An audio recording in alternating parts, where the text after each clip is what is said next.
Le droit et vous, avec l'Ordre des avocats de Lille et la faculté libre de droit. Ma femme vient d'être licenciée après 18 mois dans la même entreprise. Faut-il avoir un temps d'ancienneté minimum pour percevoir une indemnité en cas de licenciement ? Alors oui, effectivement, la loi pose une condition d'ancienneté pour bénéficier de l'indemnité légale de licenciement. Elle a été récemment réduite par une loi du 25 juin 2008, puisqu'elle est passée de 2 ans auparavant à 1 an aujourd'hui. Donc a priori, la femme de ce monsieur pourra effectivement bénéficier d'une indemnité légale de licenciement. Et je lui conseillerais par ailleurs d'aller consulter la convention collective applicable dans son entreprise, puisque les accords collectifs prévoient fréquemment une indemnité de licenciement supérieure à celle qui est prévue par la loi. En cas de licenciement pour faute grave, peut-on tout de même percevoir une indemnité de départ et cela peut-il empêcher de toucher les ACDIC ? Alors la réponse est oui et non, c'est-à-dire que le salarié qui est licencié pour faute grave, si celle-ci est bien établie, perd non seulement son droit à préavis, comme on l'indiquait, mais également le bénéfice de l'indemnité légale de licenciement. Et en revanche, contrairement à une idée répandue, il conserve son droit à l'assurance chômage. La faute grave est sans incidence. Suis-je obligé d'effectuer mon préavis ? Alors le préavis est un droit pour le salarié licencié, mais également une obligation. Donc il ne peut pas en principe refuser d'exécuter son préavis. Il serait même débiteur à l'égard de son employeur d'une indemnité forfaitaire. Il y a une exception quand même, néanmoins, c'est lorsque l'employeur entend imposer au salarié un changement dans les conditions contractuelles d'exécution du travail, auquel cas là, il peut légitimement effectivement refuser d'exécuter son préavis. Alors, par ailleurs, il se peut que l'employeur de lui-même entende dispenser le salarié de son préavis, parce que tout simplement il souhaite qu'il quitte rapidement l'entreprise.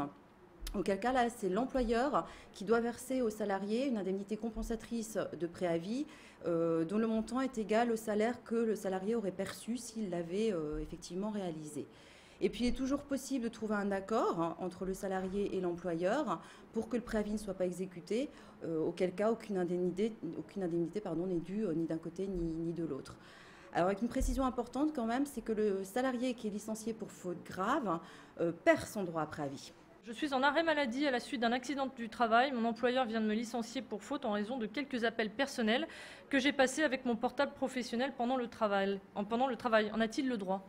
Alors, a priori, là, non. En fait, il faut savoir que la loi accorde une protection particulière aux salariés qui sont victimes d'un accident de travail ou d'une maladie professionnelle, puisqu'en fait, pendant l'arrêt de travail, ils ne peuvent pas être licenciés que pour faute grave ou pour un motif étranger à l'accident ou à la maladie, ce qui renvoie éventuellement à un motif économique. Donc là, l'employeur s'est visiblement placé sur le terrain disciplinaire. A priori, il n'a pas invoqué de faute grave. Il faut savoir que les conséquences pour l'employeur de licencier pendant cet arrêt de travail peuvent être lourdes de conséquences, elles peuvent être importantes, puisque la loi prévoit dans ce cas que le licenciement est nul.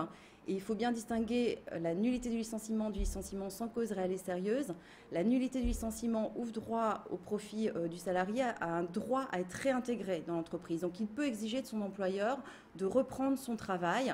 L'employeur ne peut pas s'y opposer, alors que lorsque le licenciement est simplement, entre guillemets, sans cause réelle et sérieuse, l'employeur va devoir une indemnité qui est assez conséquente au salarié, puisqu'elle est en principe d'au moins 6 mois de salaire, mais le contrat reste rompu. On ne peut pas revenir sur la rupture du contrat de travail.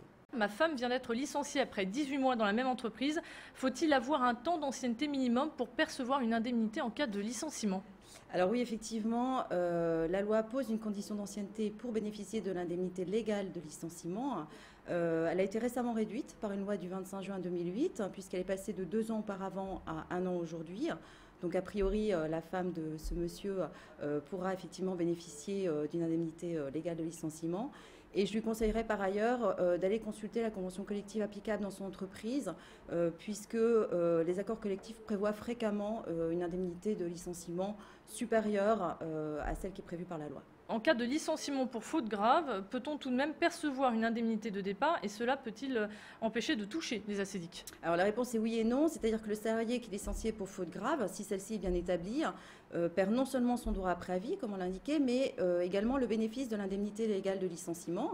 Et en revanche, contrairement à une idée répandue, il conserve son droit à l'assurance chômage. La faute grave est sans incidence.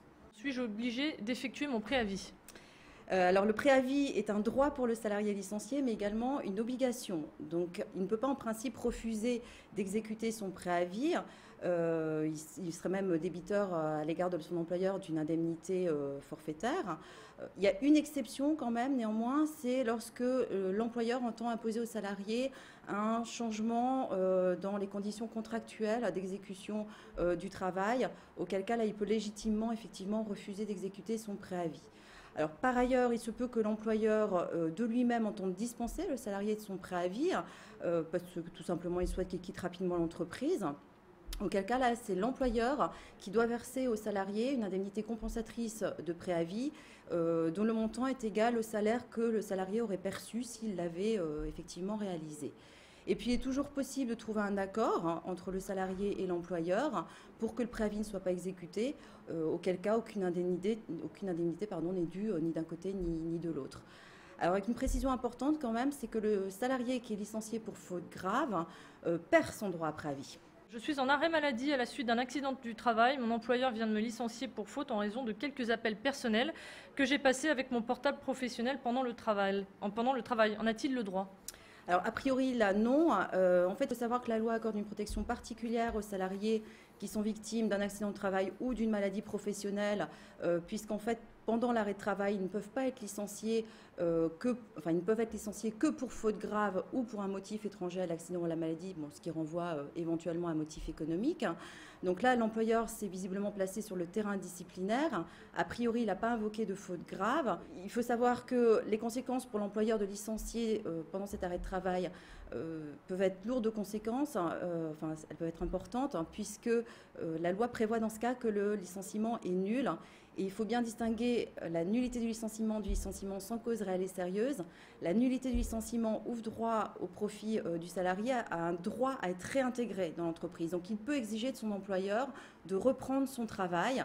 L'employeur ne peut pas s'y opposer, alors que lorsque le licenciement est simplement, entre guillemets, sans cause réelle et sérieuse, l'employeur va devoir une indemnité qui est assez conséquente au salarié, puisqu'elle est en principe de 2 mois à 6 mois de salaire, mais le contrat reste rompu. On ne peut pas revenir sur la rupture du contrat de travail. C'était Le Droit et vous, avec l'Ordre des avocats de Lille et la faculté libre de droit.